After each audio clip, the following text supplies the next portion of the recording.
伫老底的热果甲人狮助阵之下，位伫大菜市嘛是淡市市中心的国华商圈，佮加了一间新的旅馆进驻。请用检。台中伴侣正式开幕。充满50年代典雅流行的新旅馆，专新团队开6000万，重新打造一组15栋进驻以后，7层楼高27间的客房拢无共风格，建筑设计融合过去文青特色甲大菜市的历史背景，就要互人客感受每一个角落的设计卡司，更希望互大家有包袱款款回到咱岛艺术。我为什么取名这个咱岛？就是阮阿嬷的话，咱大家来咱岛佚佗。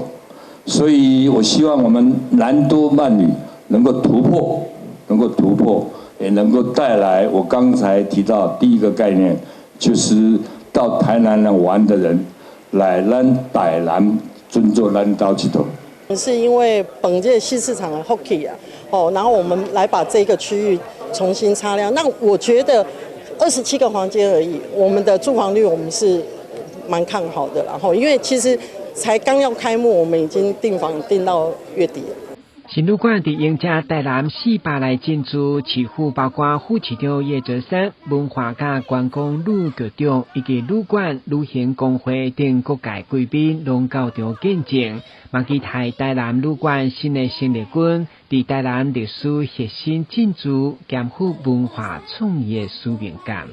未来这个店唔定是讲经营这27间房间尔，其实伊个经营啥？伊经营这个所在，这个历史核心区最重要的文化、历史加文创，所以这是这间饭店我期待一个使命。但是我觉得它虽然规模不大，